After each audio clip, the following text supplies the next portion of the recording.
Well, community's upset again. Make sure you guys smash the living crap out of that subscribe button so you guys don't miss out more Oz content. You get tired, Robbie, today. I think this is appropriate for what we're dealing with today's topic. So, Fool Warsaw or Fool Loss, whatever you want to call the gosh darn Marl Charmy, the Maxi that you knew was coming down the pipeline here. I don't know why you're upset that this is a secret rare. The reality of the situation was you've known since this car was printed that this was going to be a secret rare. I've done everything I could out here to, tell people, budget their money, prepare for the car to be $100+, put aside, a small amount of money, and do these budget things out, find a way to do things, sell some cards for a ban list. You could have sold your Snake Eye stuff if you had it. There are plenty of ways to do this, but today we reach a situation where all I'm seeing is more crying on the floor. I've even seen that now. There's like, okay, this is a secret rare, and then there's the holy crap. This card's going to be $250. No. This card will not hit $250. I've heard people out here comparing this to Dark Arm Dragon from Teledad. And I'm sitting here, I'm like, huh? You're not going to have $750 for a play set of Marl Charmy. That's not going to happen, all right? A couple of things to consider here are the following. One, you've already got your player base on edge about playing competitive as it is right now, and another $300+ entry of 3 cards into it is going to hold people back from needing to do it. Number two, to say that these are going to be $250, you have a QCR version of this. The high rarity collectors are going to be picking up the higher rarity card, which will put pressure. Do people not listen to me on this? Having the QCR printed at the exact same time as the secret rare is a blessing in disguise, because you're creating the higher rarity card, putting that pressure down, making the Marl Charmy not the highest rarity on the secret rare. That's a good thing. Sure, man, it could have been a $5, $10 card. All right, sure. And then Rage of the Abyss would have been a failed set. Stores wouldn't have won to sell. There's a cycle to this. It amazes me. People need to understand that you want stores to keep buying product. Well, for stores to keep buying product, the product has to be profitable. Look at all of those shit sets that we had. Duelist Nexus, which is what, like a shelf warmer at $30 a box? Your store is losing $25 a box on that. Do people not understand that LGS owners have families that they have to feed, workers to pay? Do people not understand that LGSs are people? Or are they just like some evil criminal out here that, screw them, they run a card shop? Like, what's the mentality that goes through these people's minds that think, wow? It's the same thing with like the whole local LGS thing, people look at small businesses, they do one thing wrong, no, screw them. But Walmart, McDonald's, any of these places do something wrong, you keep going back. Like, I don't understand the cycle that goes through these things.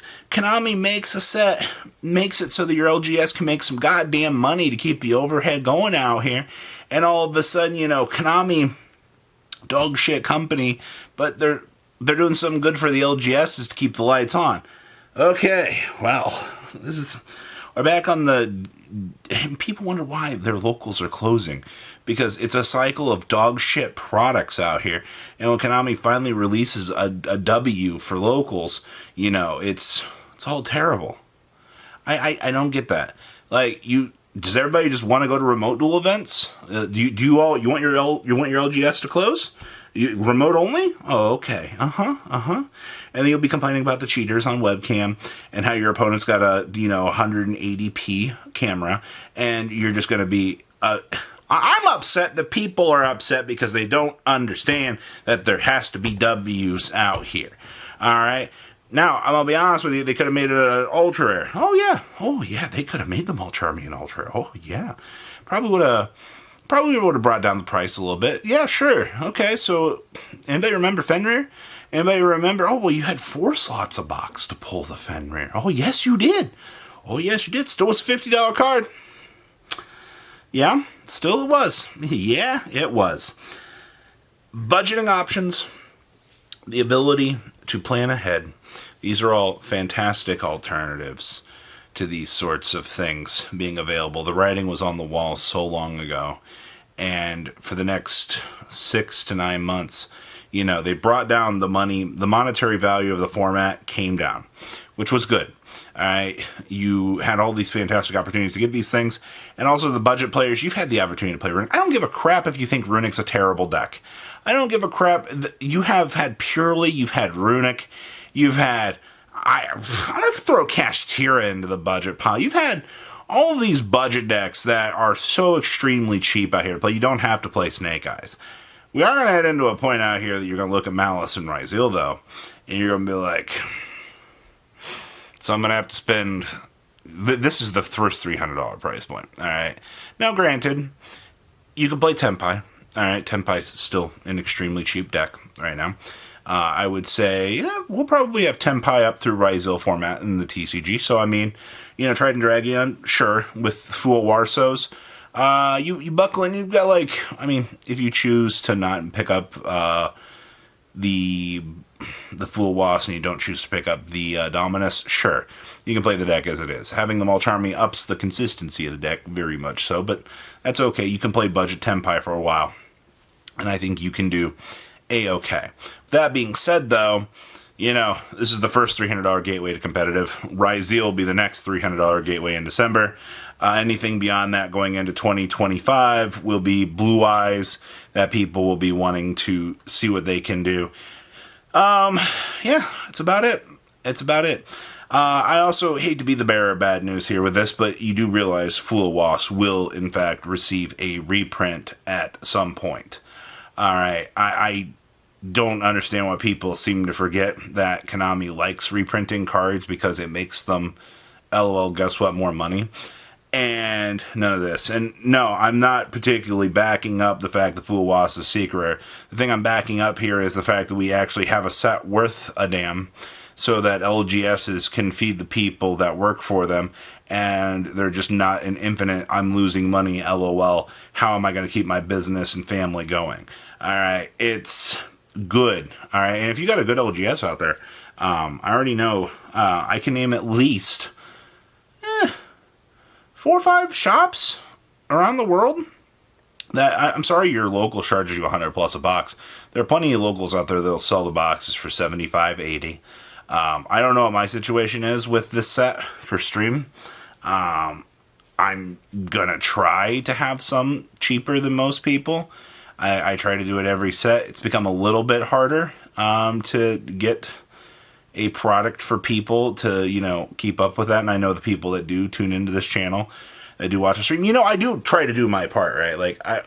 Most set releases, I try to have some amount for the people that get hammered out by the crazy LGSs, for them to try to have a product alternative out here so that they can get these things. I try my best to have something for those people. And to the people that love and support me for that, I appreciate you. I try my best to have this for you, but there's way too much pissing and crying and shitting on the floor for this. Alright, this is ridiculous. Alright, you've known for months that this was coming. I don't know what else to say. This community has proven to me more so now than ever that they have zero ability to budget correctly and to, just...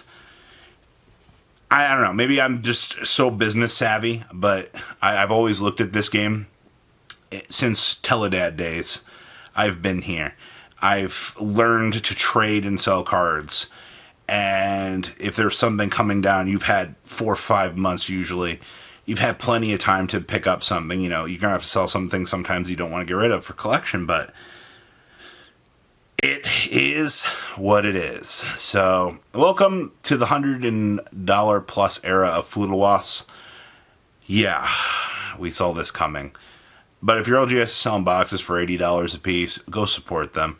They're doing good. Alright, if they're selling them for $100 plus a box, well, there are alternatives. I'm just throwing that out there. Support the ones that support you. That's always going to be an important thing. Have a good rest of your day, all right? Patrons, thank you.